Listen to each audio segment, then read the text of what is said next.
I'm going to open up a can of hibiscus liqueur. All right. All right. I'll make sure that gets into this audio as well.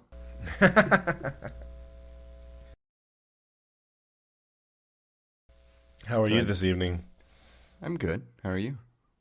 I'm doing all right.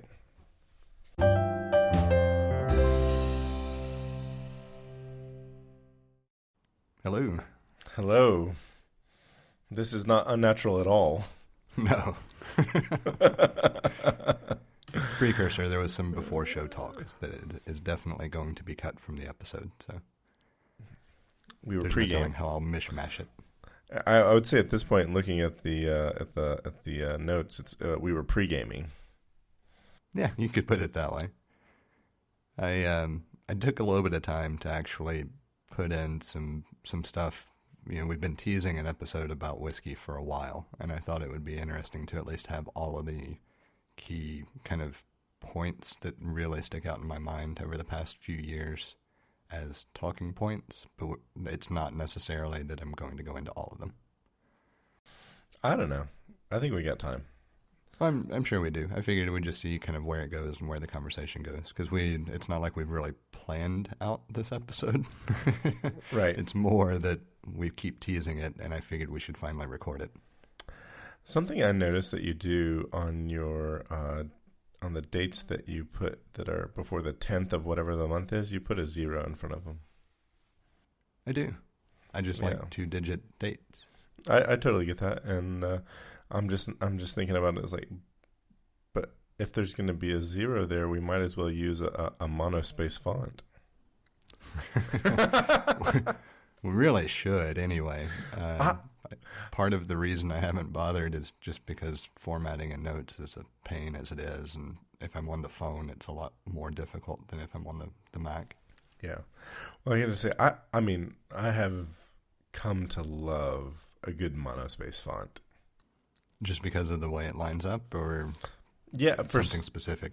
Well, for certain things, I like the way it lines up. Yeah, and I love when I can put in. I don't want to use a monospace font for everything, but I love when I look forward to the times where it's appropriate to use it, and then I use it. Like, I look forward to that. So that was all.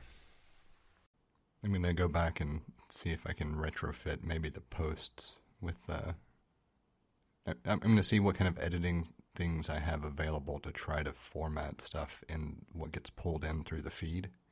And if I can do it there, then I don't mind taking the effort to go back and do all of the posts and the notes in a monospace font. Just have that be a thing.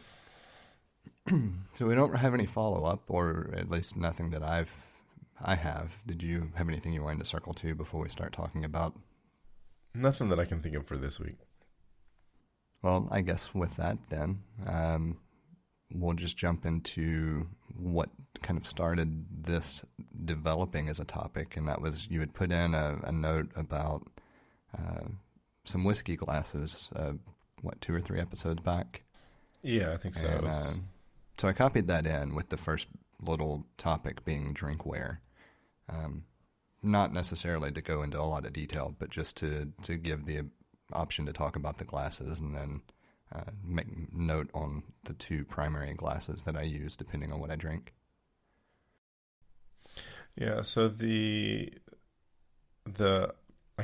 think this was pretty sure this was from an Instagram ad, and it was a brand of glasses called Whiskey Peaks by Huckberry, or the website is Huckberry. It's in their barware section under whiskey glasses, but they have all of these different sets of glasses with different mountains on it. Or mountains. Mountains are formed in the bottom of the glass out of the glass. And there are, I guess, various kinds. There's various mountains. So there are at least 3 sets of 4. So there's like an American mountain where you've got Half Dome, Mount Whitney, Mount Rainier, and Denali in each of the glasses. And there's like a Grand Teton set, and I think those are just various views of the Tetons. I'm not quite sure. And then you have an international mountain set, and it's got various mountains from around the world. I think one of them looks to be the mountain with, I'm blanking on the name, Kilimanjaro. So I think you've got Mount Fuji, Mount Everest, and the Matterhorn. So a bunch of different mountains. And I thought it was really cool and a really unique thing. And it's so, I mean, I think we've mentioned before that the ads on Instagram are just very well targeted. And I was like, yeah, they are. I will at some point in time definitely buy a set of these glasses. And I don't know. I thought it was just a really clever whiskey glass, and part of it is I like hiking, I like mountains, and I liked it a lot. So yeah, I think I've mentioned that I've seen. I don't know if it was these specifically, but at least similar glasses, and I've thought a couple of times about buying some. The only reason I haven't is I have so many glasses already at this point that I just probably should refrain from adding to the collection until a couple break. So the two primary styles of glass that I used are the Glencairn, which is widely used throughout Europe when they serve you whiskey, and then I've seen it at a number of whiskey-focused bars. And it's that kind of rounded bulb shape at the bottom that narrows toward the top and then kind of flares out at the very top. I've got 4 of those. I have 2 that are just plain, and then I've got one that has Ireland etched on the glass, the actual country shape and everything, and one that has Scotland etched on the glass. And I don't use those as often as I do just a plain old-fashioned rocks glass. Most of the time when I use those, it's when I have a really, really good whiskey on hand and I want to try it neat. Yeah, I was going to say, I feel like this set of Whiskey Peaks glasses, it requires that you drink your whiskey neat. Yeah, it certainly doesn't look like that lends itself well to... well, I guess it depends on whether you are a whiskey stone person or an ice person as well, I suppose. But the peaks definitely don't look like they would lend themselves to stones. You could probably do, a small piece of ice or two to just get the whiskey chilled if that's how you prefer to drink it. And then, of course, I use, plain old-fashioned glass, rocks glass, a number of different names for the traditional just tumbler style. And that's most of what I use because I do prefer most of the whiskeys that I drink chilled. In Christian households, they just call those juice glasses. Juice glasses are much smaller, though, properly. But that's true. They are similar size to if you buy, a box set of glassware, and they typically label a similar style of glass as a juice glass. Yeah. Ever since I saw Studio Neat's clear ice mold, I thought, I really, I've been in search for clear ice, but I didn't want to pay the Studio Neat price for clear ice. But I did come across like how that is accomplished, like what they were doing, and I don't think they actually make it anymore. They no longer sell the ice, the clear ice mold. But it turns out that you could just buy a small, basically how it's accomplished is how the ice freezes. And if you can slow down the freezing process it allows all of the particulates in the water to rise to the top as the ice freezes, and that's how you end up with clear ice. So basically what they were selling was a really expensive rectangular three-dimensional polygon cooler. So it was an insulated piece of plastic that you filled with water, and half of it would be clear ice and the other half would be ice with the impurities, and you just cut it in half and there you have a big ice cube. And so I think they were selling it for like $80. It came with a muddler and a little bag to break up, to make crushed ice from the cloudy ice. And anyway, I saw where somebody took a $20 little cooler that they bought from Amazon, put it, filled it with water and put it in the freezer and get the same results, but they just had a much bigger piece of ice, a much bigger ice block to work with. It's something I might have to try at some point. There's a company called Corksicle that makes basically it's a tumbler that has a silicone mold that slides down inside it. And so it sounds like it achieves the same type purpose. Yeah, I think so. So yeah, it's just if you can slow down the process of cooling, the side that freezes last, or it'd be the bottom. The bottom is going to be clear because again, it allows the impurities to rise as it freezes. So I guess it freezes top down. So it's something I've wanted to try and verify. So, but the source that I saw it was pretty reputable. I thought I'd throw that in. I know it wasn't in the notes, but I thought I'd throw it in. I like having good. I mean, give me some ice. It's fine. Just ice out of the fridge is fine. But big ice, I like that. I like little ice for certain drinks, and there's lots of different sort of ice shapes that I pay attention to, and I like some over the other. So yeah, I tend to use spheres more often than I do cubes, but I'm a big fan of large pieces of ice, just one large piece.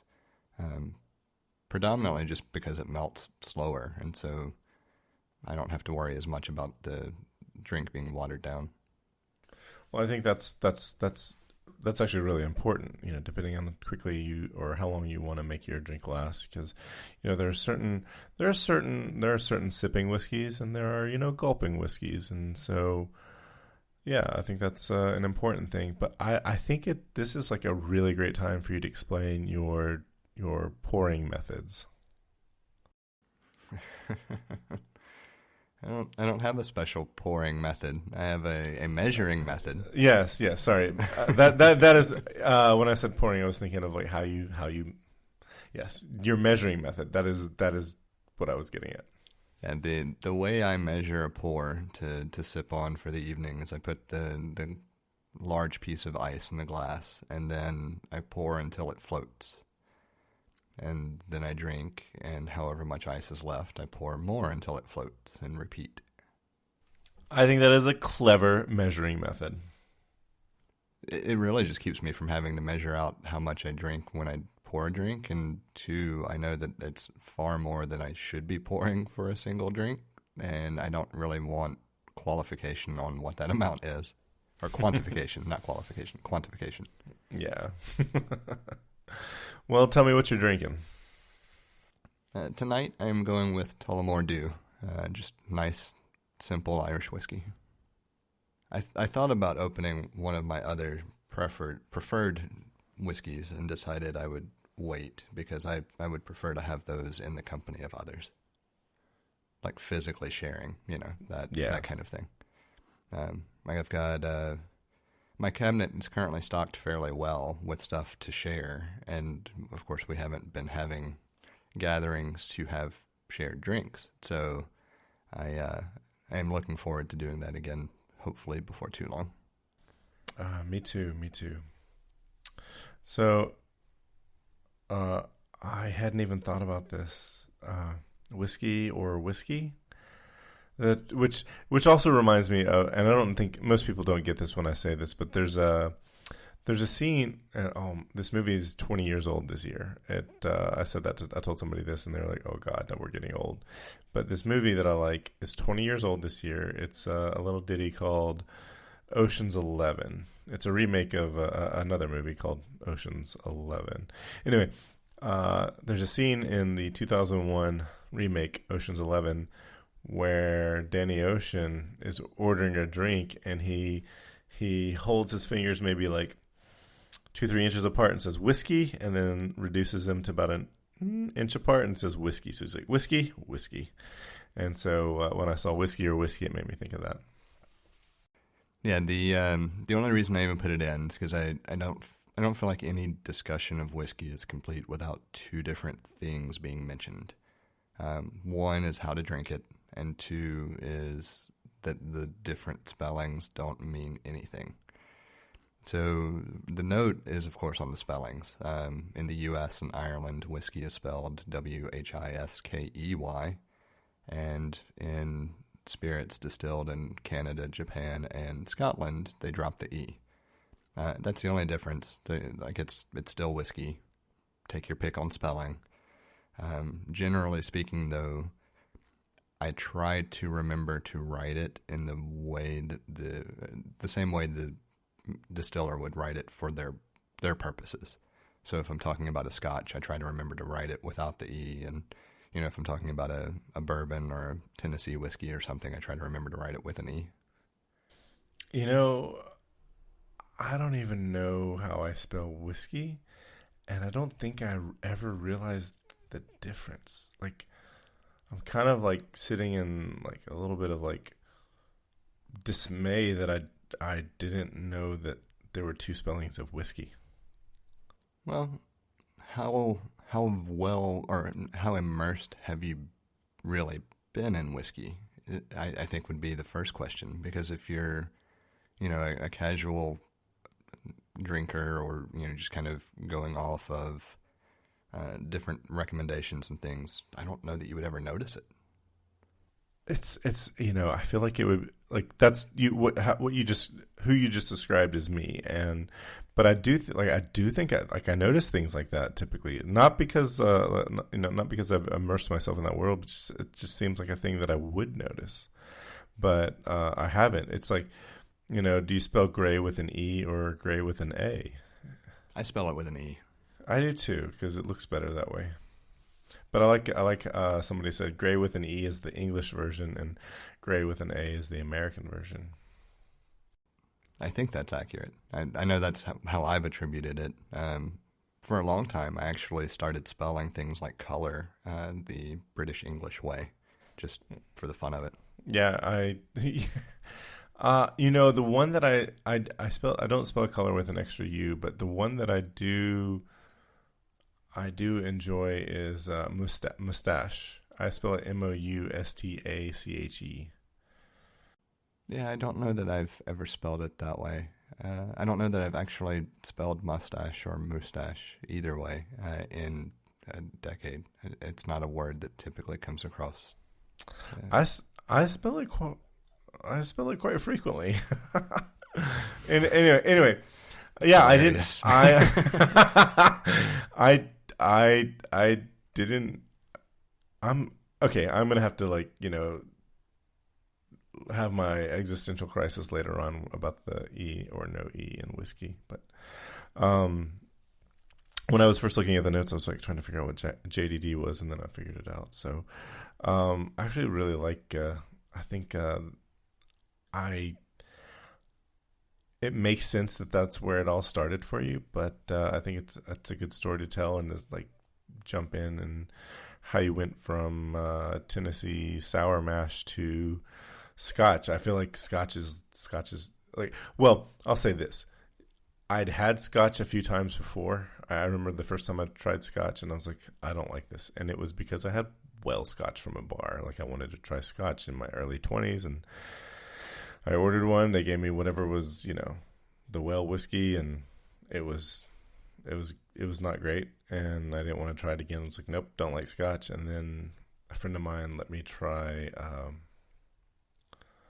Dalwhinnie, and I really like that. It's a smooth blended. I think it's a blended Scotch, but it's really smooth. It's not peaty, and that got me like, ooh, really interested in Scotch. But then I didn't really pay attention to any until you got interested in it, and it was started. It was fun to talk about, but I didn't make the. I knew when you took your trip to Tennessee that you went to the distillery there, and I didn't realize that was the beginning of your journey.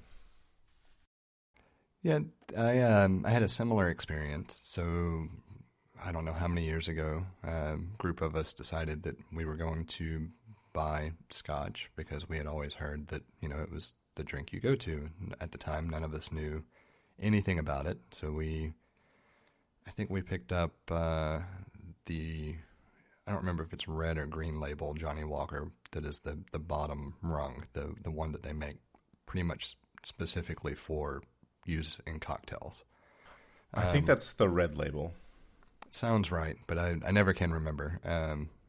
But that's what we bought, and we tried drinking it neat, and that was probably the worst experience I can recall ever having. It was the utmost, or I don't even have really a good word to describe it. It was just despicable, and I swore off whiskey at that point.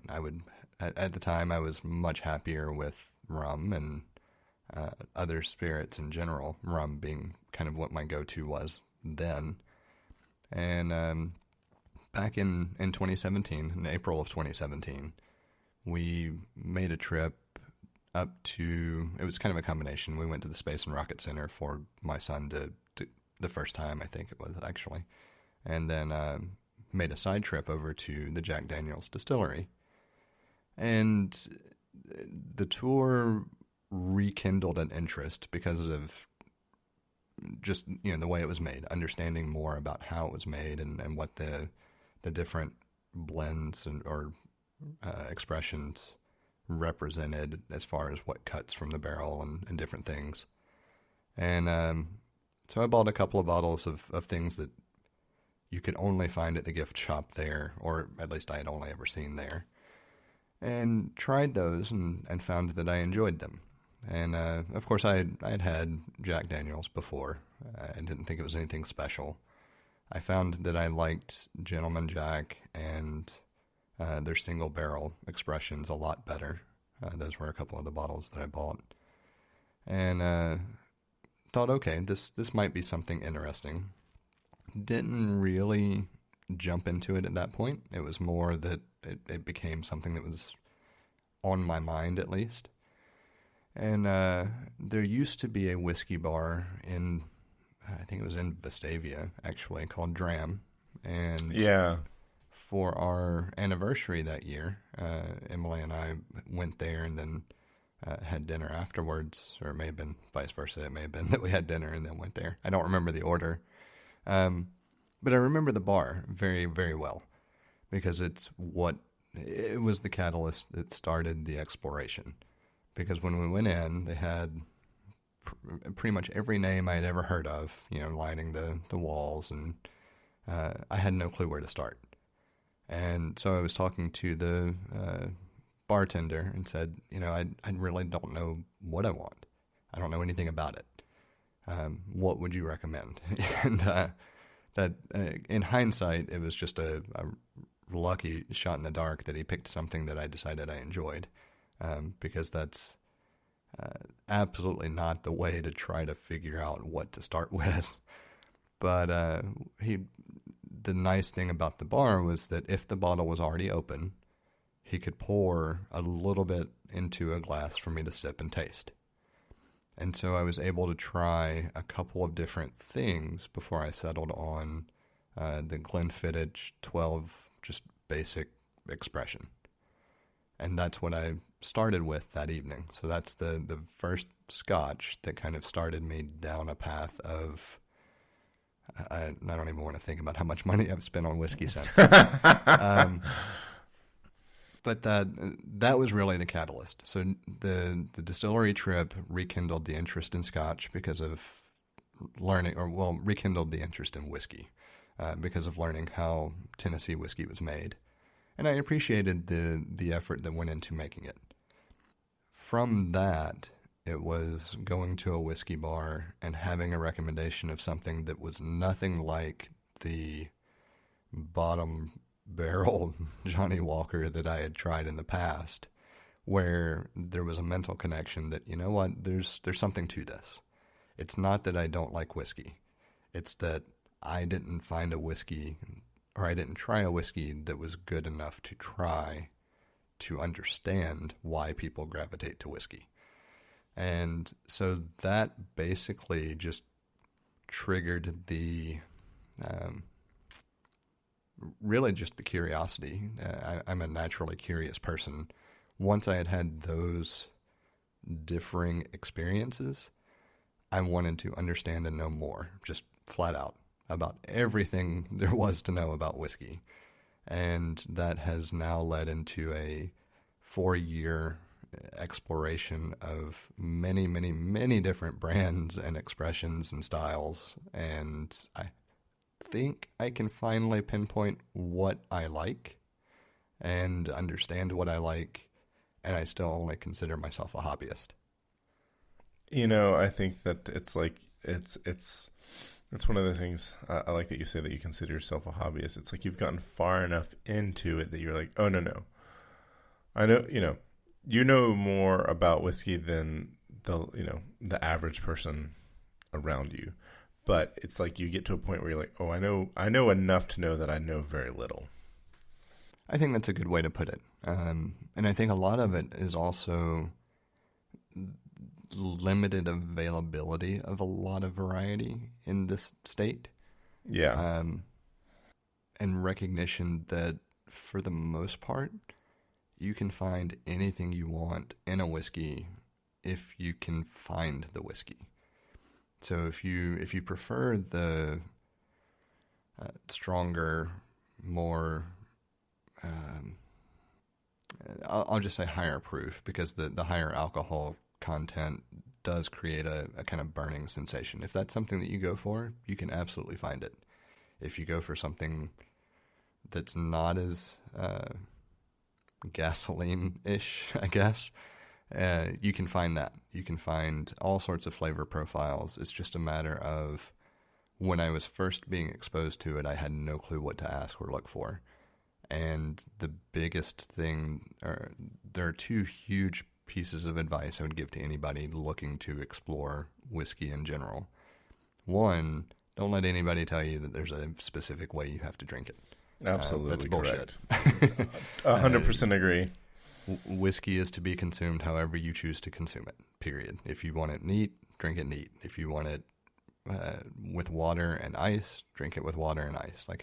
It's all about what you enjoy and what makes you happy at the end of the drink. So that's number 1. Go ahead and get past that hurdle. Number 2, if you don't know anything about whiskey and you're wanting to figure out, kind of where to go, what to start with, how to understand it, instead of just asking what someone would recommend, think about what it is you like about different drinks and try to convey that.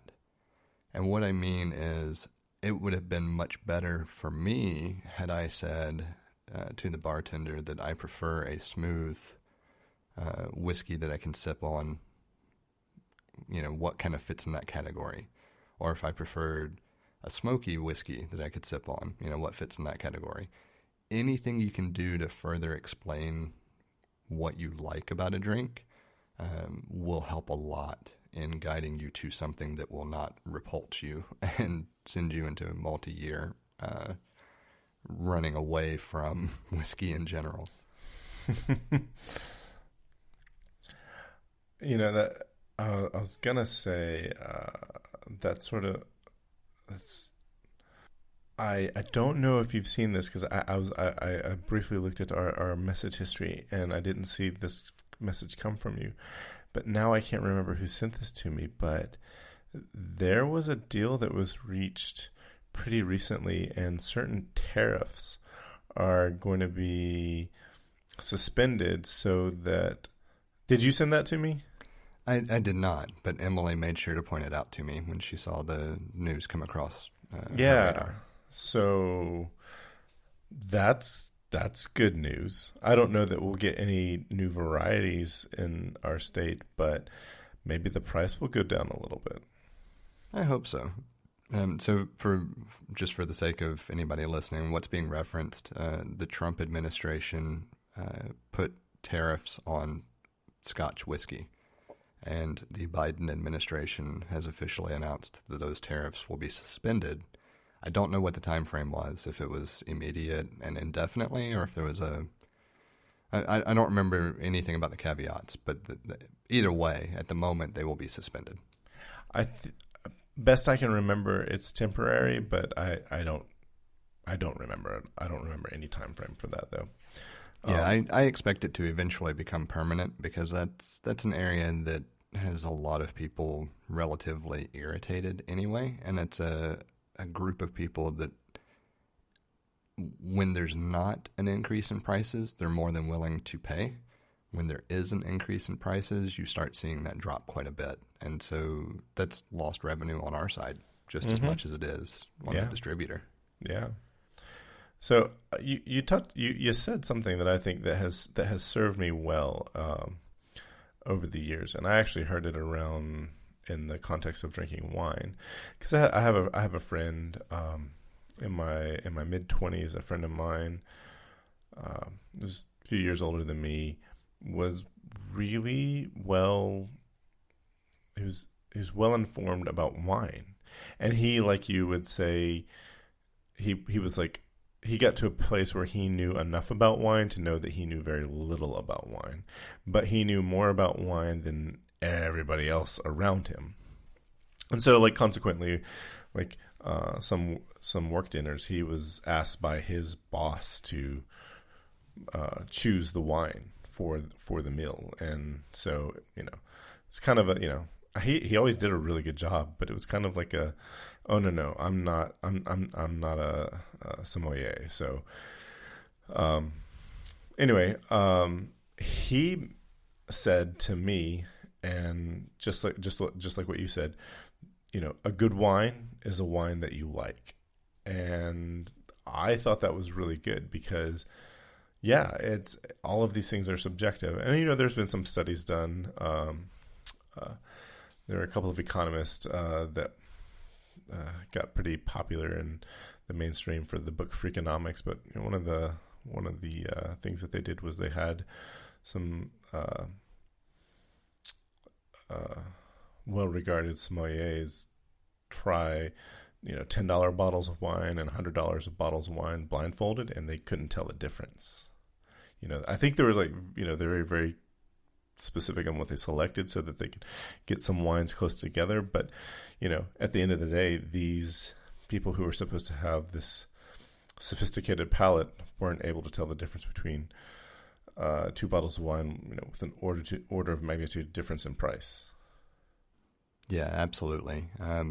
One of the things that I've been known to do is to find some of the least expensive bottles of different types of whiskey just to try. And I've been pleasantly surprised by a lot of those results. Yeah. Because it really does all come down to personal preference, which is why I go back to if you like something that has a little more burn to it, or something that has a little bit of a fruitier flavor profile, or something that's smokier, anything you can do to describe what you like will help someone guide you to a good whiskey for you. And we have a coworker, actually, that I made a comment before to this person because they said that they didn't like Scotch. They hated it, had never found one that they liked, etc. I said, then you just haven't found the right one. And it was about 2 years later that that person tried one of my favorite ones and said, okay, you were right. Which Scotch was that one? The Auchentoshan 3-wood. Oh yeah, that is a good Scotch. And I will forever call it out as a phenomenal purchase because it is not what you would consider top tier, typically speaking. I mean, it's mid-level roughly when it comes to cost, right? But it is by far one of the best Scotch expressions I have ever had. It's good.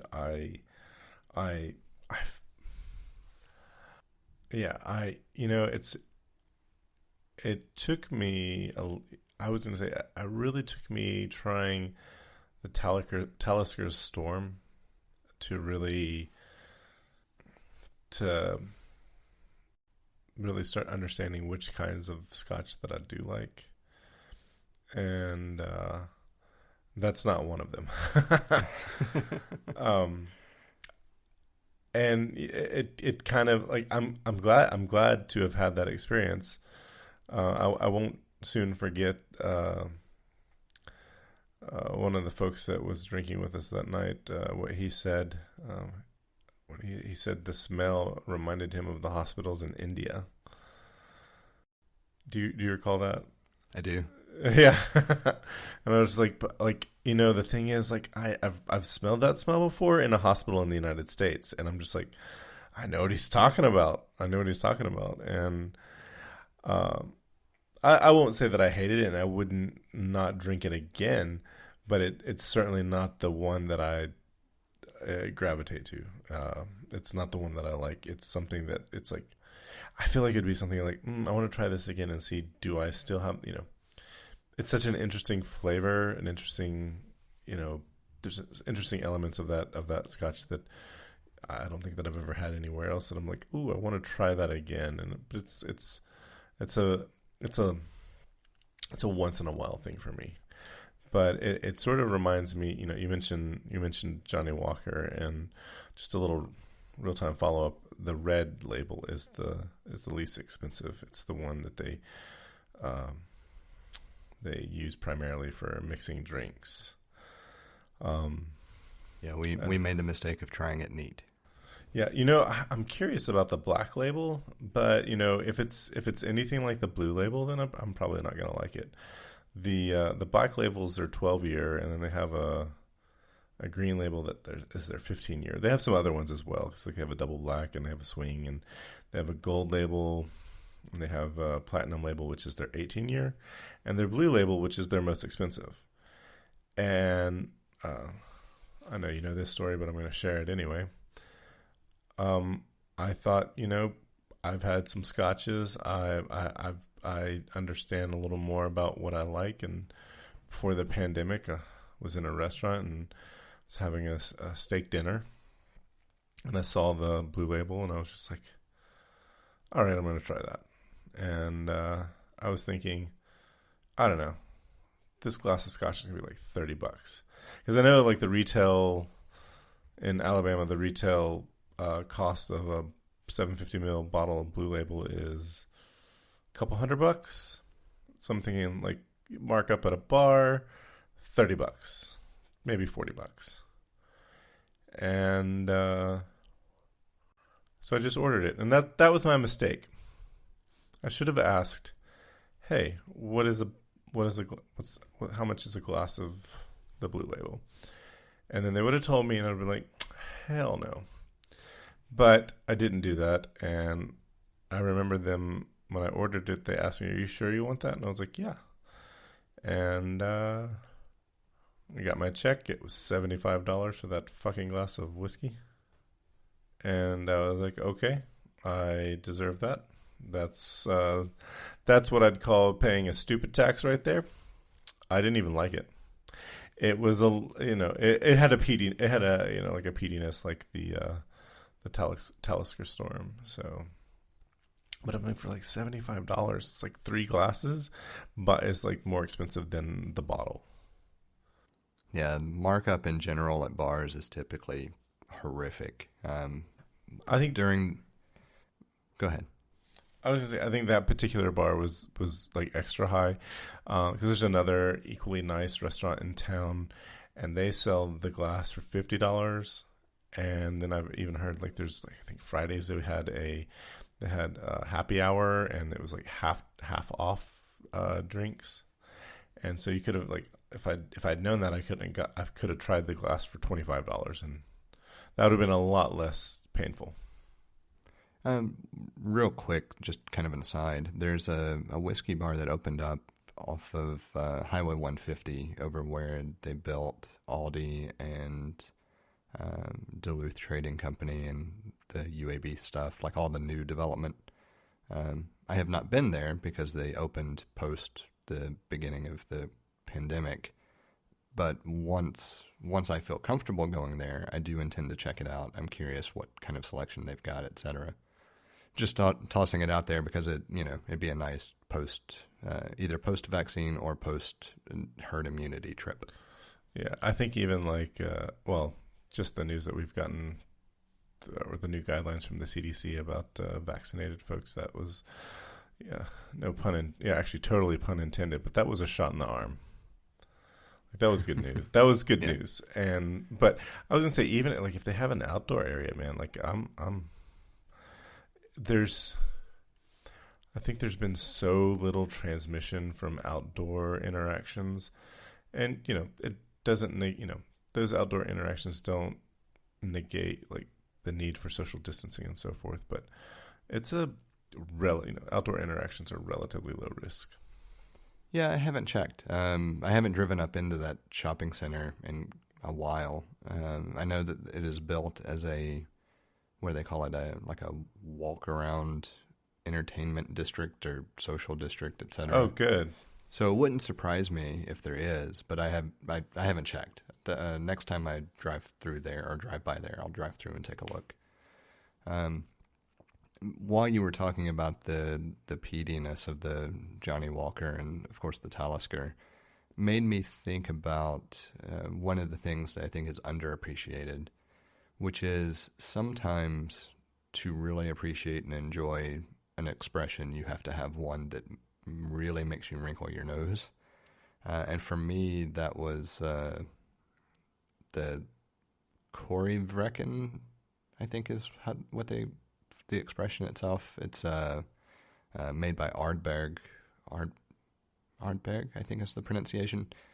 It is very peaty and made me realize that it is absolutely not something that I like.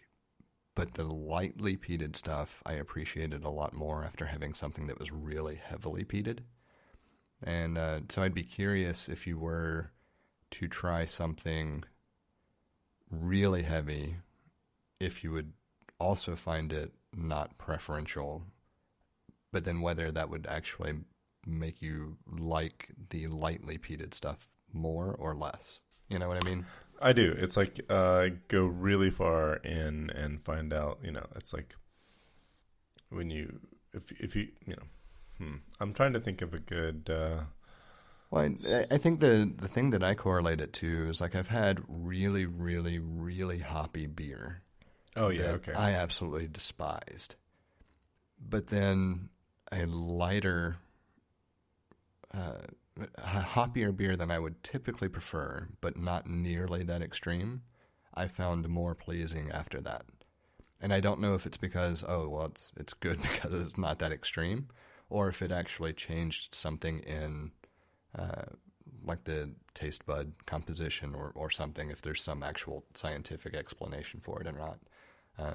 I don't know, of course, but it does make me wonder if part of why some of the things that I now have found that I like because I've tried so many different varieties, that it hits a sweet spot or something that I can identify that I probably would have hated if I hadn't had the other experiences. It's interesting. I think it even goes well beyond preferences for flavor profiles, but it's like if you get pushed, if you go to what you think is an extreme or the limit for something, and then you get pushed well beyond that, what used to be your limit is now acceptable. People, it's interesting because, like, I don't know. I guess flavor profiles are different than like psychological effects of being pushed beyond your limits. But some people talk about, oh, well, that's a gateway drug to this other, harder, marijuana is considered a gateway drug to harder drugs. But I don't know. Like, I don't have any studies, but it just seems that some people will smoke marijuana and that's all they'll be interested in doing. But the people who smoke marijuana and then go to harder drugs, well, they only smoked marijuana first because it's far more readily available, and they were going to do the harder drugs anyway because that was, they had a proclivity to do that. So is that comparable to your preferences in a flavor profile of a drink? I don't know, maybe. It could be. And it may also just be that after you have tried enough different things and had enough different tastes of the profiles that are out there, that you just develop a different taste. It's not strange to think of preferences and taste changing because we know that happens over time. Totally. As we develop anyway. So I wonder if it's not over time development, if it's not just exposure to all these different things that kind of shape a different preference for taste. I would expect, I don't know. Because I was going to say my beer preferences don't fit that sort of phenomena. My favorite kind of beer, I would say, would be like a Belgian white. I really like that sort of light-ish or summery sort of like fruity ale, and I'm not really, I'll drink IPAs. But it's not my preference. However, I think IPAs are shit. Just FYI. I was just gonna say I will routinely get a Snake Handler, which is a double IPA, and it definitely started because it's 10% alcohol by volume, and it really just it did the trick for me. Like it was more about the effects than the flavor for sure. But I've come to enjoy that. And the same brewery that makes Snake Handler, they make a standard IPA, and I just don't care for it. So, I don't know. Yeah, I didn't necessarily mean to derail the conversation with that either. It just No. A fascinating thought. No, it is.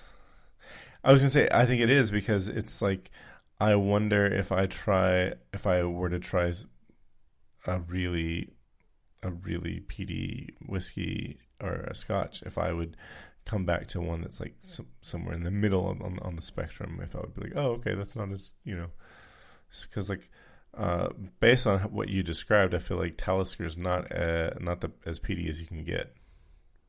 Yeah, not by a long shot. So, and that's right now for me, that has been the extreme. Johnny Walker Blue was kind of close to it, but not as close, not quite as peaty. And the other reason I thought about it, there's a Connemara Irish whiskey that's peated that I didn't really think I would enjoy, and I happened to try it on a whim anyway because it was one I hadn't tried at the time, and really did like it. And I don't know that I would have if my only exposure to whiskey had been non-peated prior to that. Because it wasn't strong. It was not, heavily peated, but it was probably on par with or lighter than the Storm.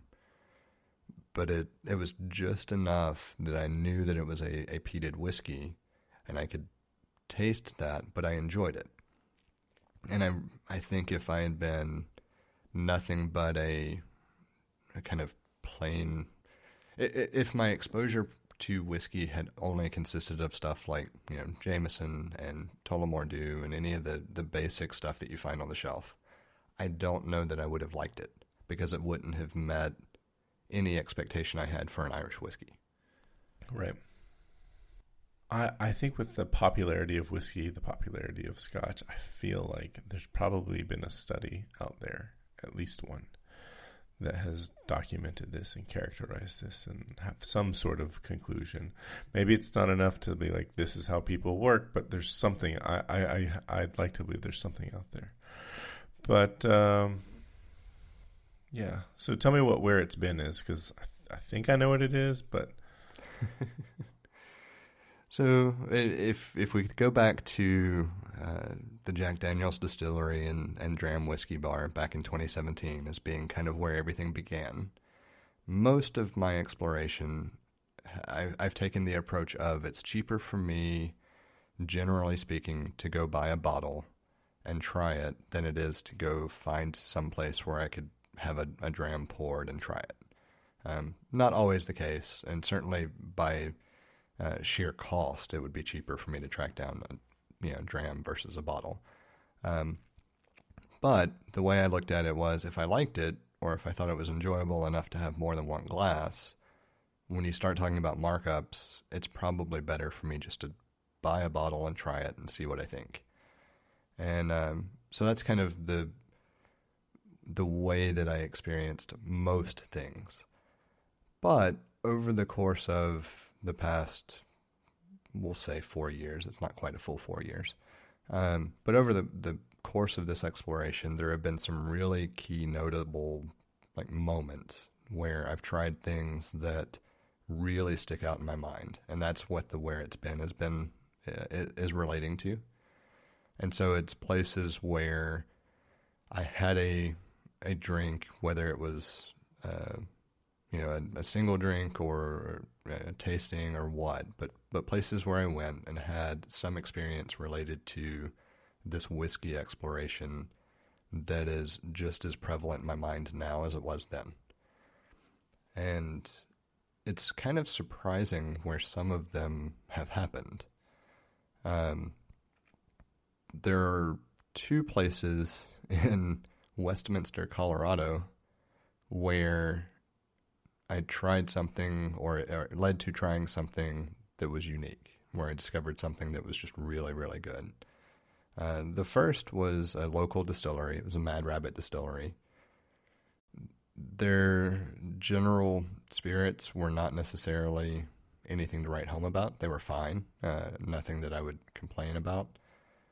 But they had a mixed drink that was basically a butterscotch and cream bourbon drink that was absolutely phenomenal. It does sound good. It sounds really good. I'm not a huge mixed drink person. I do like a good old-fashioned, but normally that's kind of where I stop it, unless I'm having margaritas or some of the traditional non-whiskey drinks. Typically speaking, when I want whiskey, I want to drink it straight. And but that doesn't mean that I preclude trying different things when they catch my eye. And that was a place where we did. I actually went with a coworker and did a tasting of the different things that distillery produces, and then we stayed around and had drinks and snacks afterwards. But that, I don't remember exactly what they called it, but it was a butterscotch cream bourbon drink that was just great. And I have not been able to reproduce it so far. It kind of makes me think of the I'm thinking of butterbeer from Harry Potter, but that was that's what I thought of when I saw the title. So I get the correlation, but it's nothing like it. Right. So funnily enough, the other one was at the Marriott there in Westminster. I started talking to the bartender and had a good old-fashioned from them. It wasn't anything overly special, but it was good. But I tried, that's where I first was introduced to Talisker Storm. And I found it to be very surprising, something that I did not expect. We kind of already talked about it. The smell was really striking, and as soon as I smelled it, I thought, "No, there's no way I'm going to like it." And then I took a sip of it. Striking. Yeah, and then I took a sip of it and thought, "Oh, I actually really like this." And I drank far more of them than I should have while I was there. And I also tried a couple of Colorado bourbons that were decent, but what sticks out in my mind is that's where I was introduced to the Talisker, and that's where I realized that a peated scotch was not necessarily something to shy away from. And that actually led to, the next one I put in was the Black Rose in Boston. It's a Irish pub, that's where I tried the Connemara Irish whiskey. And the main reason I decided to try it was because of my previous experience with the Talisker. It's like, well, sure, it's peated, but I don't necessarily dislike that.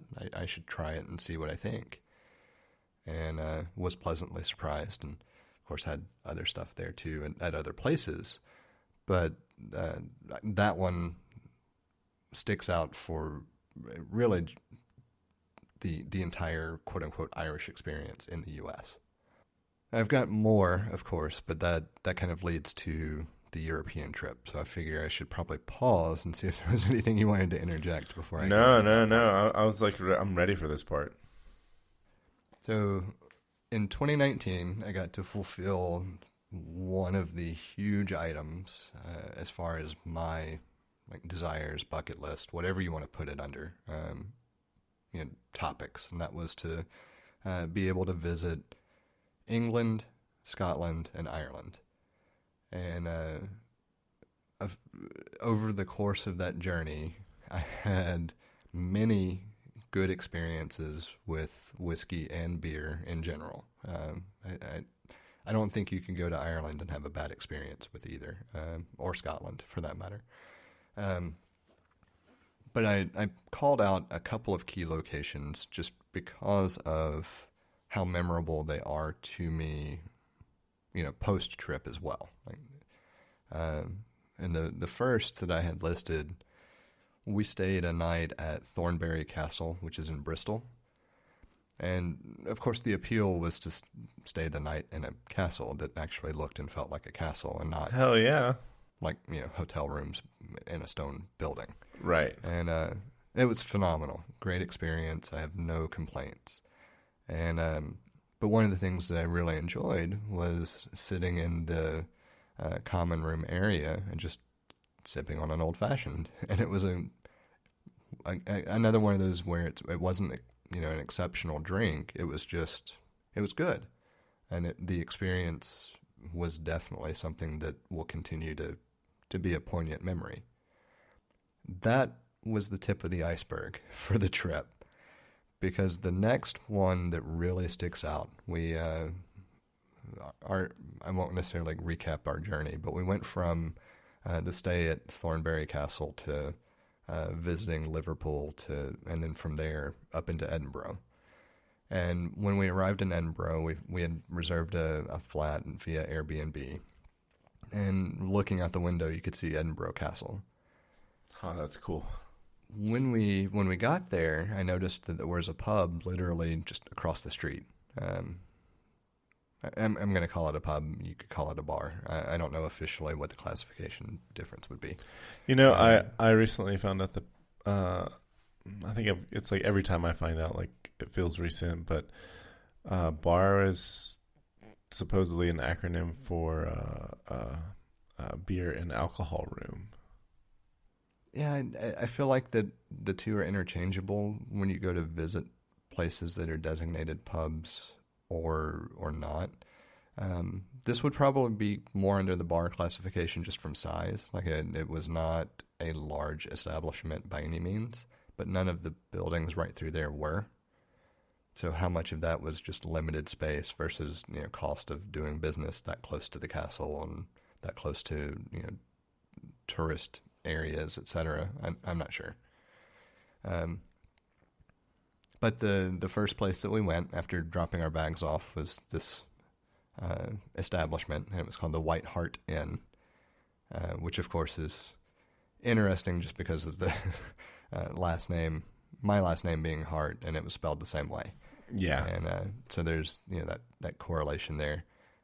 But the first thing I did, other than hiking up steps that we didn't realize we'd have to deal with and all over the place with luggage to get to the flat, after hiking around and getting our luggage settled, the first thing I did was have a dram of scotch in the White Hart Inn in Edinburgh, and it was every bit as glorious as I could have imagined.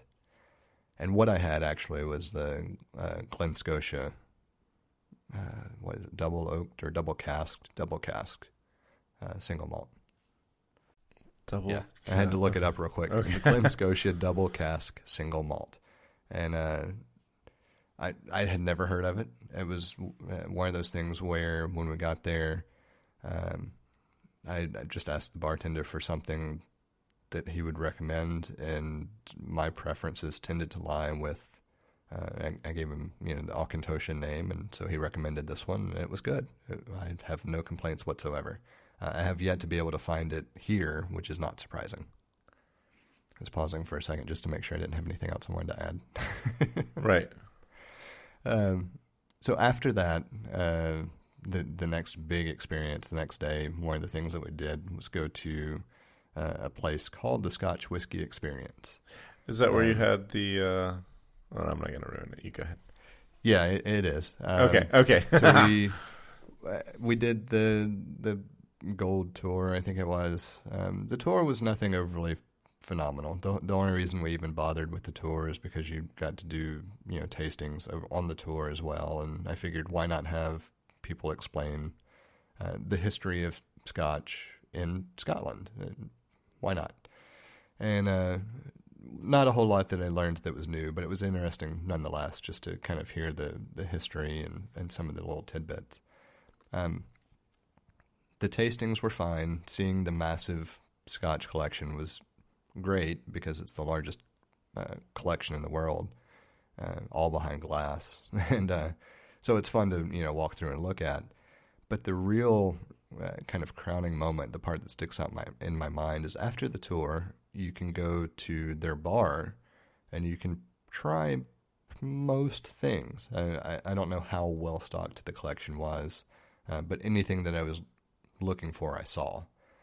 And that's where I tried the Auchentoshan 21 year, and it immediately became my new number one Scotch. I have yet to find it in the States. I will absolutely buy it if I find it, regardless of price, even though I know it's going to be horrifically high compared to what I paid for a glass of it there, because there everything is local and therefore cheap in comparison. Interesting. Maybe with the tariffs removed, maybe you can find it. I just don't think the 21 year finds its way over No, here. I don't think so either, because I know my aforementioned friend who I learned many things from wine. He was from, I can't remember if I said this or not. He was from New Zealand, and he often talked about various things, and he also liked cheese, which is no surprise because cheese and wine and so forth. But he talked about some of the cheeses that they have in New Zealand, and I was like, oh, we should. Where could we get that? And he's like, New Zealand. I was like, what? What about here? And he's like, no, they don't. The best cheeses that they have, they just don't export. There's only so much, and they just keep them in country. So it would not surprise me if perhaps you could only get the 21 year in Scotland. I'm or pretty sure maybe the UK. I'm pretty sure there are a couple of places in the States to get it, because if you can order via mail, there are ways to order it. The problem is that I'm currently in a state that is so stupid with regard to ordering alcohol by mail that you can't here. Yeah, I don't know what the nature of those restrictions are. It's just, It's because then it bypasses the Alabama ABC beverage distribution network, where they impose their fees and taxes and etc. Yeah. It's literally just state taxation that it bypasses, and so they're not allowing it because it is a loss of revenue. But this is America, land of the free. I want imported whiskey. Yeah, I have a whole rant about that, because we're literally one of the few states that won't let you order at least wine online. You can't order anything online that's alcoholic. Well, I did hear that restriction may be changing. There's at least I think it's a bill up for vote in the state legislature, but nothing at this point has changed. And so at the moment, in the state of Alabama, you cannot order any alcohol online and have it delivered. But that's a rant, so I will Yeah, not. and I was just gonna say the only place that I've heard of that has like weirder alcohol laws is Philadelphia, and like specific to that city. I remember they have this thing where you so many of the restaurants were just like bring your own beer. Like you could just they don't sell alcohol in the restaurant, but it's okay to bring your own beer. And it was just I wish I could remember what the specifics were, but yeah, it was interesting. So the other two that I mentioned, I actually only mentioned for a couple of very specific things. So I already said that I had the ability to, or the opportunity to visit England, Scotland, and Ireland. Yeah. When we went to Ireland, we did kind of a meandering road trip across the southern portion of the country, and one of the stops was at the Tullamore Dew visitor center, and didn't do any kind of tour or anything, but I did have a tasting flight of some expressions, and it gave me a better appreciation for Irish whiskey than I had previously, because of the range of flavor profiles that were in that tasting flight. But it's where I had the 18-year single malt from Tullamore Dew, and it was actually really good. Since then, I've come to appreciate just their basic expression that you can find off the shelf here. And it's one that I tend to keep in stock, either it or Jameson or both, especially if I want to do Irish coffee.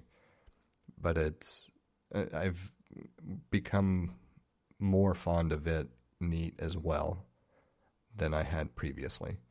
And I think part of it is just the association with getting to visit, the visitor center while I was there.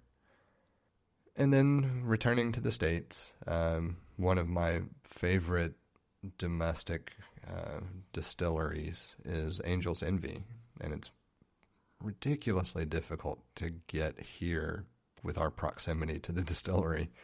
But while we were in Louisville visiting Emily's now passed grandmother a couple of years ago, before we made the trip back, I drove into Louisville proper and swung by the distillery. And I still have a bottle of their 2019 single barrel, like cask strength, special edition, whatever you want to call it, expression that I have yet to open because it's an expensive purchase, and I wanted to make sure that it was shared with people who would appreciate it. But that said, their basic bourbon I find to be very pleasing. I enjoy it quite a bit. When I do find it locally, I tend to buy a couple of bottles. And their rye is finished in rum casks, Caribbean rum casks. And it gives it it's a flavor an aroma to the whiskey that honestly should be made into a candle. It's that good. And the rye itself is good. I find it to be one of my preferred go-tos if I want bourbon. I tend to not be as heavy a bourbon drinker as I am the other types of whiskeys, just because bourbon does tend to have that little bit of a bite at first. I feel like rye has the biggest bite. But Oh, it does. Rye is definitely a spicier flavor profile. It's a spicy meatball. But after you get past that initial burn of a whiskey, the spicier flavor profile is what I like, which is part of why I do enjoy, more often than not, the rye whiskeys over a traditional bourbon or sour mash whiskey. And I think that rounds out the whole where it's been section. It was just highlights on, even though most of this journey has been domestic at home, either with bottles that I've bought or random tasting of different things in different places, those really stick out as things that I would not have appreciated near as much as I did if not for where this whiskey experience started and what I've done over the course of the past few years. Yeah, I was just thinking that's a lot. I mean, certainly just in your where it's been, it's a lot more whiskey than I've tried. Just and so, Yeah, I started kind of thinking through, like I've got a couple of places where I keep notes on uh, different whiskeys that I've tried, well, different spirits in general that I've tried. And I'm not overly good at keeping up with them. Like, I don't log everything. I try to log just those things that are memorable enough to log, like something that I would purchase again or maybe seek out as a drink. And just in that list, there were a lot of things that I realized I was missing that I don't remember the specific expression. You know, I guess a clarifying point. Um, you might have something that is produced continually, like, let's just say your Jim Beam or Jack Daniels, Gentleman Jack, something that the labeling of that particular product doesn't change. But a lot of these things also have a year designator because there is a difference year to year. And so some of the things that I've tried, it might be the same general, whiskey, but if it specifically has a year annotation to it when I go to look it up, I don't tend to add those to the collection because I don't necessarily know what year expression I tried on some of them. yeah, Does that make sense? yeah, that makes a lot of sense. Because I know there's a wine that I like that I see at Publix from time to time, and actually every time I go to Publix, I go to see there's. I remember buying a bottle, and it was like a really great bottle of wine. It's I'm blanking on which wine it is.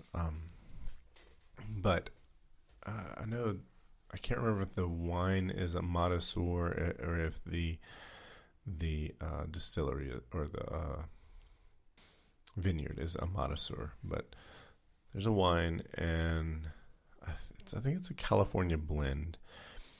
And I bought a bottle and drank it, and it was really good. So I bought another bottle and drank it, and I was like, I remember that being better. And I went back, and because I kept the original bottle to make sure, and I realized, oh, the first bottle I had was from 2016, and the second bottle I had was from 2017. So I've tried like 2016, 2017, 2018, and it's the 2016 that I like. So every time I go to Publix, I look at every bottle and see if there's another 2016, and I find the 2016 from time to time. So I do understand the year. So it does make a difference, like what they, especially with grapes, because what was going on environmentally could have, or with the climate in the area, could have a bigger impact on it. But the same goes for spirits, because there's they might have used a certain set of barrels that created a particular flavor profile that another set of barrels didn't. So and it also depends on the whiskey and how it's aged. Part of what makes Talisker unique is it's on the distillery is on the shoreline, and so there's a salt air mix to that aging process that does influence the flavor profile. That feels crazy, but yeah. Yeah, I know. When you start thinking about all the different little things that can impact it, if you're not storing the barrels in a airtight, environmentally regulated facility, there's going to be variation from batch to batch, and that can make a difference on the flavor. Yeah. So I know you don't have you don't have a where it's going list, but if you had to, are there specific whiskeys you like that you want to try? When I was originally putting out the notes, I did have a where it's going section, and I realized I didn't have anything to put there. It's not because there's something that I know of or that I want to go or try. It's because at this point, it's really just kind of what I stumble across more so than anything. Like at this point, I have tried enough different things from enough different distilleries that I think I understand the range, and now it's just a matter of when I am somewhere, what do I look at being available and choose to get more than anything else? Because I've had the experiences that I was seeking in general, and now it's just the enjoyment of the drink. That's nice. Yeah, I'm not one. I don't want to collect, or amass a large collection of different things. I don't necessarily want to go randomly taste everything under the sun at this point. I'm probably will delve a little more into actual education of tasting. One of the things that I didn't really mention at the Scotch whiskey experience, they talked about some things that the steps to assessing and tasting a whiskey.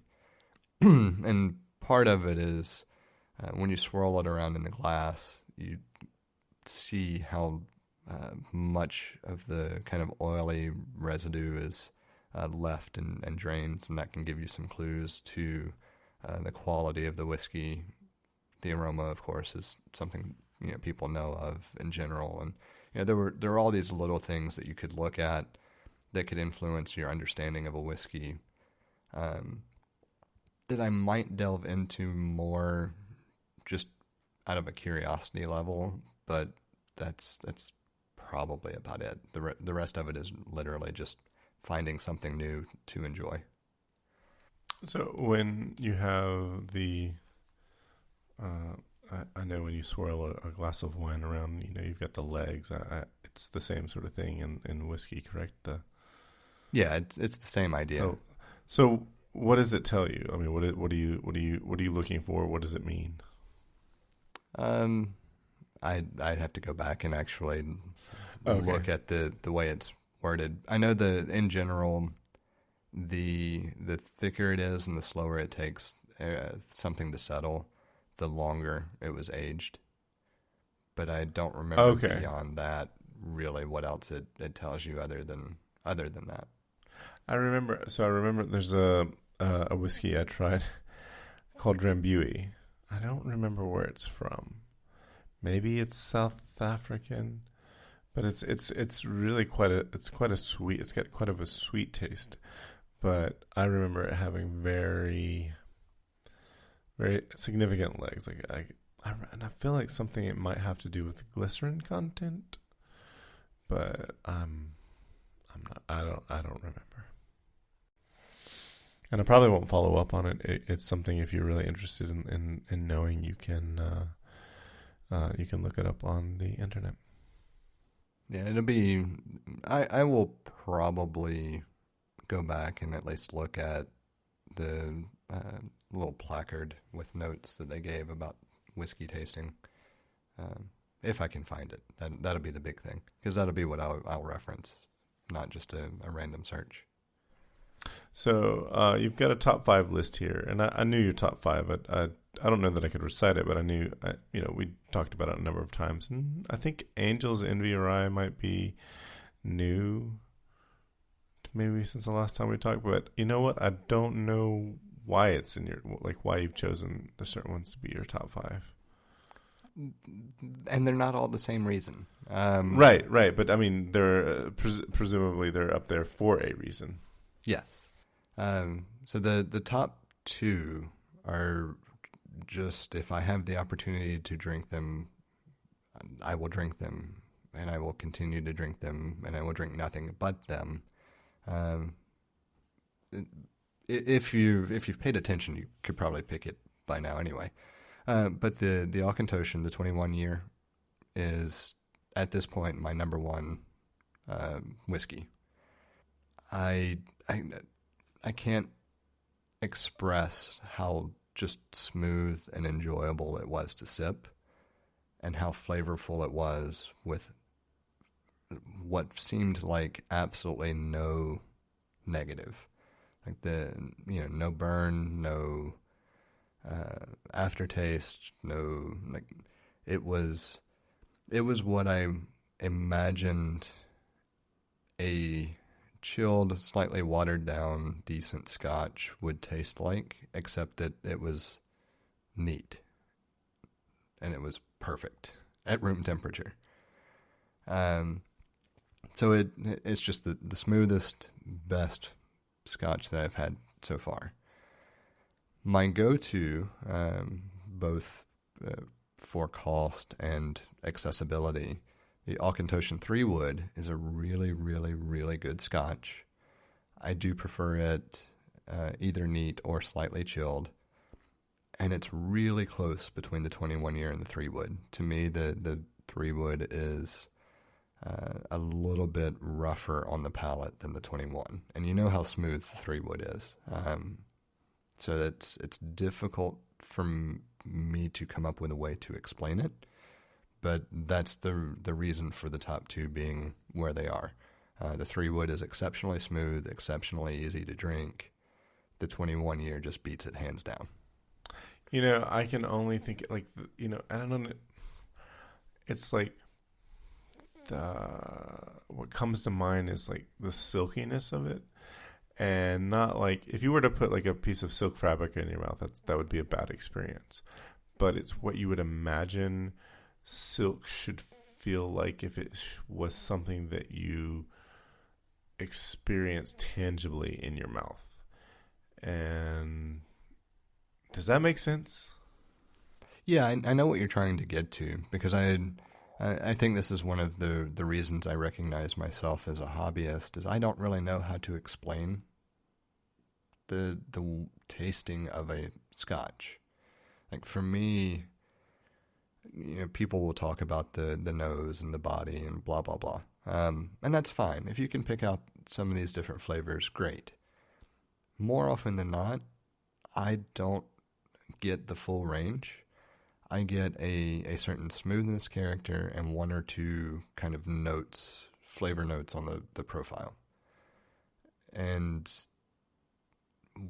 whether that's just, me not recognizing it or me not being able to explain it verbally, that's kind of what sticks in my mind. But I don't have a good way to translate that into everything that it actually presents, Yeah, yeah. And it actually got me thinking, is there a way to do it the right way without sounding pretentious? Probably not. Yeah. It made me think of, have you seen the movie Rounders? Yes. So there's a scene where they're playing, and they're playing at I don't know where they are, but it might be a cigar room, and one of the so they're playing in a cigar room, and I guess they've been playing, and they've been talking about the folks they're playing with have been talking about cigars the whole time, and they're just in there trying to like win some money, and Mike lays down a winning hand, and he comments, he's like, I have what is called the wheel. It has earthy undertones, a smooth draw, and enough kick to give me the high and the low. And it's just, I thought, so it's sort of a subtle line there. It's like, well, it's not that subtle, but just like when you get so deep into a particular thing and you have outsiders with you, then you're always going to sound pretentious.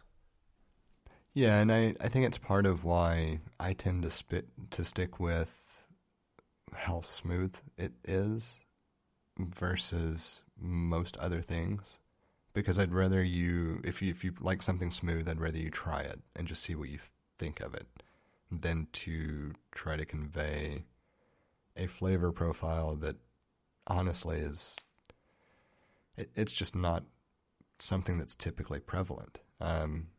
Not to the extent that you're going to say, oh yes, I definitely taste that, and I definitely taste that, or I definitely see what you mean here. those have been fewer and further between for me, where most of what I would classify a lot of things, or a lot of the things I've tried, is either it has a sour hint to it, or it has a smokiness to it, or it has kind of a vanilla flavor to it, or a caramel flavor to it. Like, I would tend to focus on one aspect, or maybe it's a nutty flavor, those types of things, really generalize it. Then I would try to talk about like overtones and undertones and bite and body and et cetera. Like, all of that just doesn't interest me. I don't know if not interesting me is actually accurate. It's more that I don't care. Well, I was just saying, I can enjoy it and appreciate it, but I don't care about the explanation piece of it. Well, I was just thinking, if you get with somebody that I was thinking along the lines, if you're talking to somebody who's on the same level as you, then you don't sound pretentious to one another, because that's just how you communicate. It made me think of, like, if you work in an industry that people don't understand and you try to start trying to explain it to them, then you sound brainy, which is like, in the parallel is like brainy, or is comparable to pretentious. It's just like when you get outside of, I guess when you talk about to a layperson about something that you are significantly more knowledgeable, all of a sudden you're in a different class, and it's more difficult. The harder part is being able to communicate effectively, or in a way that doesn't seem pretentious. Fair enough. Yeah. I remember another movie, and this is from a while ago. It was Father of the Bride, early to mid 90s, and the prospective son-in-law is an independent communications expert, or Anyway, he's basically he does contract work because nobody can keep him on full time, and the dad's like, that's code for unemployed or whatever. And anyway, he comes over and he explains what he does, and I just remember the first time as a kid, like, hearing that explanation, was like, feel like there's no way I could possibly understand that. Years later, I know more about computing, and I listened to it and I was like, I'm not exactly sure what he's talking about, but it's not nearly as complicated as I thought. And so it's just another sort of thing. It's just like, as soon as you get outside of somebody's comfort zone, or you're trying to communicate something that is even mildly complex, or something that doesn't enter their world on a daily basis, you start to sound either smarter than you actually are, not because you're trying to, but just because you have to sort of bring into, there's all this back information that you have. Like, if you and I were to start talking about our work in front of people who don't do our work, then it's like people will get lost. Yeah, and there's the perception that you're potentially trying to sound superior in some fashion, right? It's just that. No, it's just it's a whole subset of things that you only know if you're in the industry, and it's not that it makes you smarter. It's just that you're aware. It's just being aware of it, having to know it. So we segued away from the list. I'm going to round out the rest of the top five. There's three more there. Yeah. So the Tullamore Dew, the 18-year, I already kind of mentioned it as well with the European trip, but it's just a very smooth, enjoyable Irish whiskey. The Woodford Reserve Double Oaked is the only true bourbon to make the list. There's a kind of recurring theme here in that it's very smooth and easy to drink. And in general, that's kind of my go-to. I want to be able to enjoy it neat or chilled. That's one of my big preferences. And I want to enjoy it the same way, whether it's neat or chilled, typically speaking. And so the top 4 I could drink with or without ice, no problem. The 5th one is the Angel's Envy Rye. I could not drink it neat if I tried, I don't think. What I love about it, though, there's a very strong vanilla character to it. And I already referenced the rye from the smell. You know, I mentioned that it should be made into a candle. Whatever it is that makes that pronounced translates into the body of the spirit pretty well as well also. And so it's just a really good kind of hit you rye to an extent as far as the intenseness or boldness of the flavor. And I found it extremely pleasing just across the board. And so that rounds out the top 5, with number 5 being kind of an odd exception to the theme of the top 5. And then your notable mentions? Yeah, these I put in because of, for different reasons. The Auchentoshan 18-year, I think, is a really good whiskey, and it is relatively available here. The reason it is not in the top 5 is because the 3-wood is significantly less expensive and more memorable when you drink it. The 18-year is good. It's just that for priced versus what's memorable about it, it's good. It's not that it is something that sticks with you. But again, proximity or availability, it's not that expensive or out of the realm of attainability. So it gets a notable mention because I'm just a big fan of the Auchentoshan distillery in general. The Glen Scotia double cask I mentioned as the one I had in Edinburgh. If I could find it here, I would like to have it again and see what I think of it now as opposed to enjoying it there. But it's a notable mention because it is the first Scotch that I had in Scotland that I hadn't tried previously, and it was just a fun, enjoyable experience.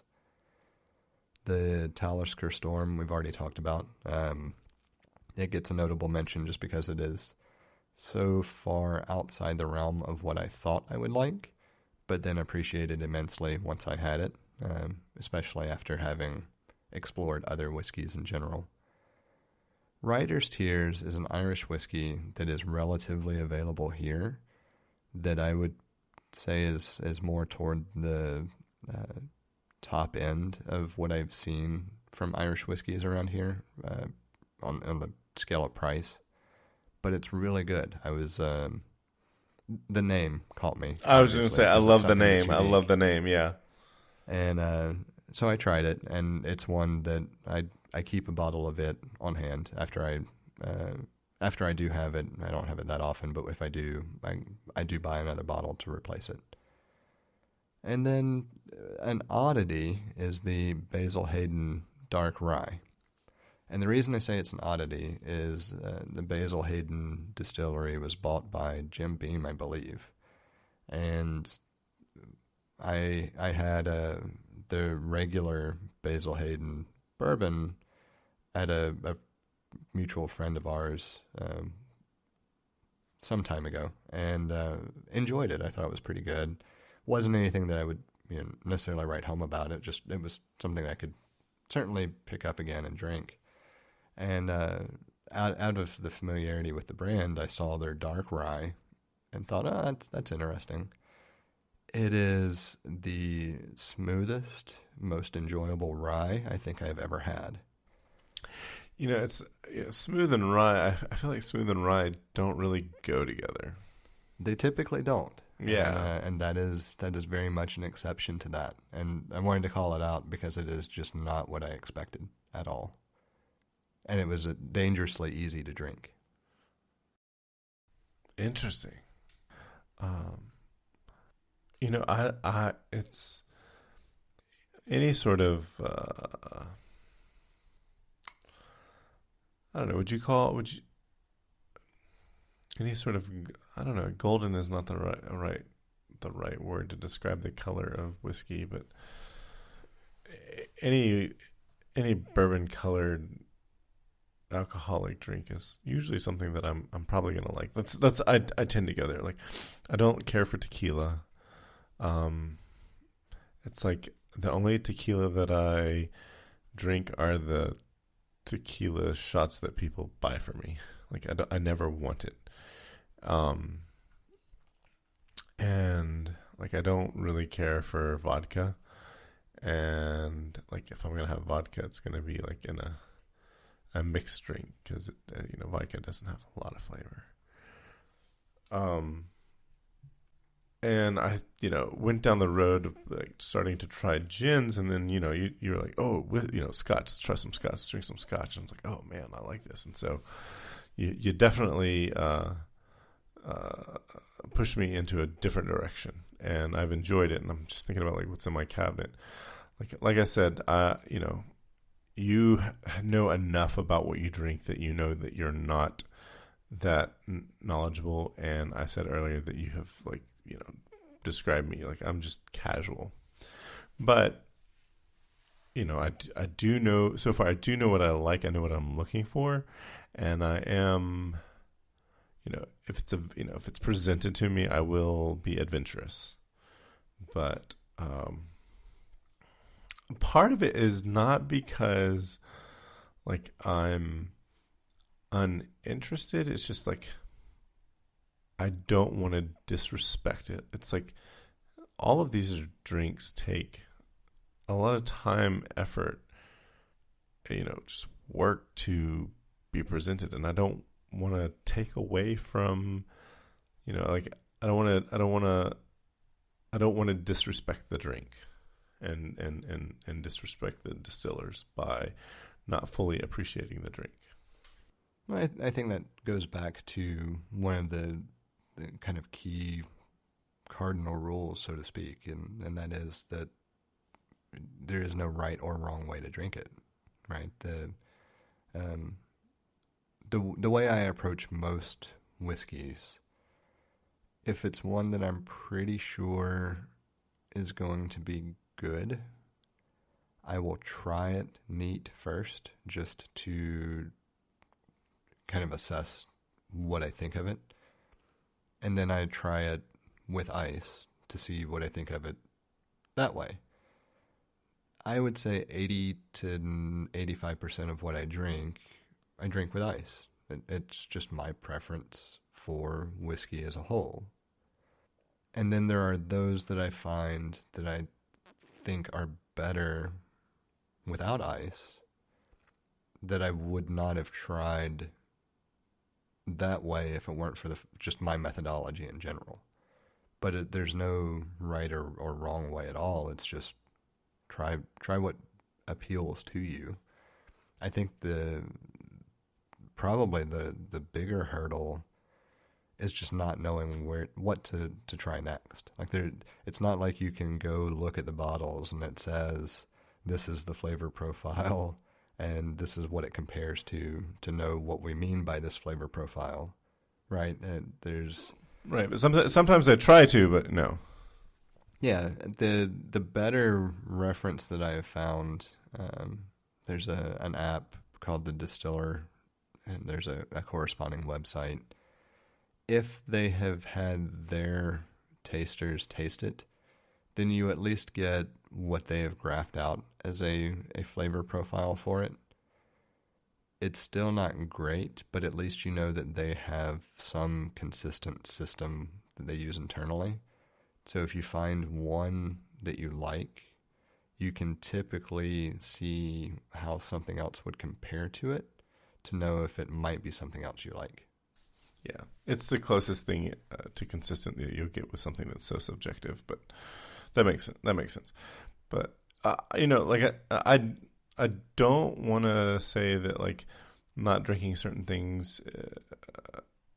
It's not that like I feel like I'm like not allowed to drink a certain thing because I won't truly properly appreciate it. It's just that it's not that. It's just that because like I do agree, like drink it however you want, but I'm also mindful of the distiller's intentions. So like like when we were talking about Johnny Walker Red, the distiller's intention was that is a grade of whiskey, that's a grade of scotch that we intend for you to mix with drinks. Like it's purposely not our best stuff. It's priced so that it's that you understand that this is like something that you mix, and really we don't want you to drink it straight. I mean, if that's what you like, that's what you like. But we just it's there's an intention just so that you can have, not to be pretentious or to be to shame people, but to make sure that you have a great experience, because ultimately that's the whole point of drinking, is to have a great experience. While you were describing it, I think another way that I might phrase it, and see if this might be just another way to think of what you're describing. I don't think it's so much the respect of the intentions; it's the recognition that you may not be able to appreciate what that particular expression provides, as opposed to another one. Yes. Yes. It's like that's exactly what it is. That makes sense. I think that's part of why I missed and would like to get back to the sessions that we previously have had, where we've gathered every so often. Because one of the things that I intentionally did was whenever I brought something, I tried to make sure it was something that I had not brought before. Predominantly for that reason, just let something new be experienced, even if I've had it. I try to keep track of what I've shared previously. I think that pretty much rounds out the whiskey episode. Yeah, I was thinking there are a couple of other things we could go into when we start exploring, like gin and vodka. I'm not nearly as well versed on those, but there are a couple of things there that I could make into a micro topic. Okay. I'll tell you what's in my cabinet, though. I think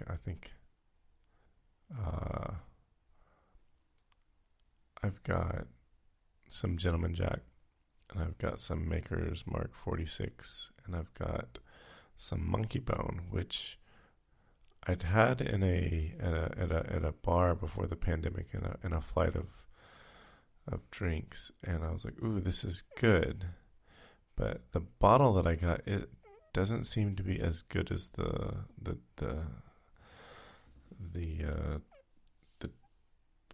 what I got at the bar in the flight, and I'm wondering if it has to do with the year. But the year's not designated on the bottle, so I don't know. Yeah, I have significantly more currently in the cabinet. I've got specific. I'm assuming we're talking specifically whiskeys, right? Yeah. I've got some Crown Royal, and I actually got that to mix. Yeah, I currently have a Macallan 18, a Macallan 12, an Auchentoshan 18, an Auchentoshan 3 wood. I think I've got another Scotch in there. No, I've got 2 bottles of the 3 wood. That's what it is. I've got a bottle of the Writer's Tears. I've got the 2019 single cask or single barrel Angel's Envy. I've got an Angel's Envy rye and an Angel's Envy bourbon. And I've got the bottle of Tullamore Dew. I think that's it and Gentleman Jack. And I think that's it for the whiskeys at the moment. Oh, I have the Black Label Jack, and I have along with the Gentleman Jack. I think I have like maybe one drink's worth left of Dalwhinnie, and I feel like there's one more, but I don't remember. Oh, and I do have some Old Forester in a decanter. I use Old Forester for mixing. I actually use Makers or Jack for mixing. Yeah, I certainly will use Gentleman Jack, depending on what I want to drink. The the main reason I use the Old Forester for mixing, it's cheaper, but it has a decent enough flavor profile that if I wanted to sip it, I could. And I find that just to be a good combination to use for mixing. I mostly use makers for mixing or for making. The thing that I love old I love it. I love an old fashioned, and I like it the way that it's made these days. Which I'm trying to think. It's not the mid-century old fashioned. Like that just seems like too much for me. I don't recall which old fashioned is in vogue these days, but I like what's in vogue these days, and I typically use makers to make it. I think when I found out what goes into the mid-century old-fashioned, I lost a little bit of respect for Don Draper. That's the one that's brandy-focused, correct? No, I think it's still bourbon, but it's the one that has, a lot of like maraschino cherry in it and sugar. It's it just looks like too sugary of a drink, and I think like what we have today is just like it's so the recipe or the concoction I use is from the Highball app made by Studio Neat, and I can remember this from last week because I looked it up because you were talking about your old fashioned, but it's 8 parts bourbon, 1 part simple syrup, a dash of each Angostura and orange bitters, and finish with garnish it with a bit of orange peel, and I really like that. I've made it with makers. I've made it with Jack. I've made it with Gentleman Jack. I've made it with Monkey Bone. I've made it with I'm blanking on the Canadian one, Crown Royal. I've made it with all of those, and it's a solid drink. I make my own simple syrup. I've made simple syrup with regular granulated sugar, and I've made it with turbinado sugar, and both are good. Yeah, you can. One of the things that we do in addition, we also make a honey-based simple syrup, and you can use the same ratios typically. I do like honey-based. I do like honey. Honey is like the main reason we do, I mean, Emily is a big gin drinker in general, but a honey simple syrup works really well for gin and whiskey drinks. Totally. And so it's an easy way for us to make less simple syrup in general, but one that both of us will use. Honey is just a high quality sweet product that, a lot of good things that come from honey. But absolutely. I think that's all I've got.